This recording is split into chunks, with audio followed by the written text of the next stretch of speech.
keessa kadhannaan gaada koo kiyyoon dabarsa namni si hin qabu mee maaliif dhiibbata waaqa uumaa keenya situ nuuf kadhata namni si hin qabu mee maaliif dhiibbata waaqa uumaa keenya situ nuuf kadhata naguddifaatetta mana kee keessatti cimtiitiin haadhabii akkaan hin fuunnetti sirra adda bahee jiraachuun danda'u jireenya koo Maariyaam si abdii kan ta'u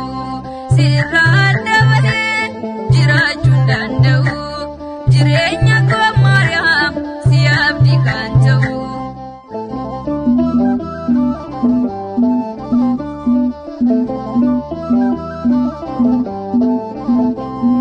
Ni jaaltaati uumama hundumaa yeroo si faarfannu diinni ni gonkumaa si galateeffannaa biyya lafaarratti iddoo nuuf qopheessi mirga ilma keetti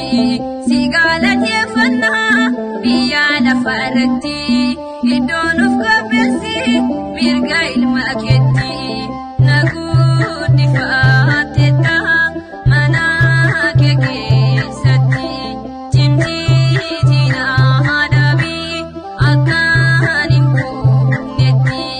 sirra adda bahee jiraachuun danda'u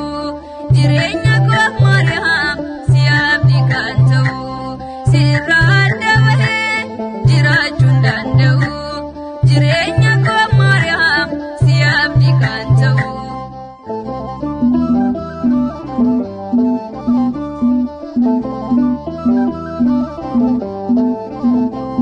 Wabiin keenya sidaa abdii biraan qabnu gaafa dhumaa sanaa sumaa kana abdannu araarsituu dhugaa karaa keen fayyine kadhannaa kee Maariyaam nutiif argine araarsituu dhugaa karaa keen fayyine kadhannaa kee Maariyaam nutiif argine naguddifaatetta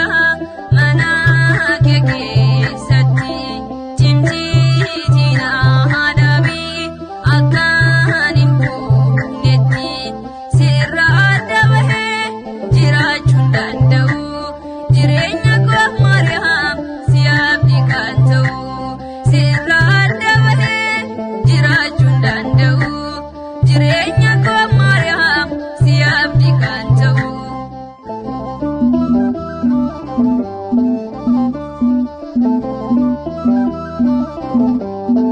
Abdii guddaa qabna lafaaf samii irratti kan nuti hin shakkine aadaa dhugaadhaati eenyu si hin gitu biyya lafaarratti giifti haadha gooftaa mootiitti samiiti eenyu si hin gitu biyya lafaarratti giifti haadha gooftaa mootiitti samiiti naguddifaatetta mana kee keessatti cimtiitiin haadhabii akkaan hin fuunnetti sirra adda bahee jiraachuun danda'u jireenya koo Maariyaam si abdii kan ta'u sirra adda bahee jiraachuun danda'u jireenya koo Maariyaam si abdii kan ta'u naguddifaatetta mana kee keessatti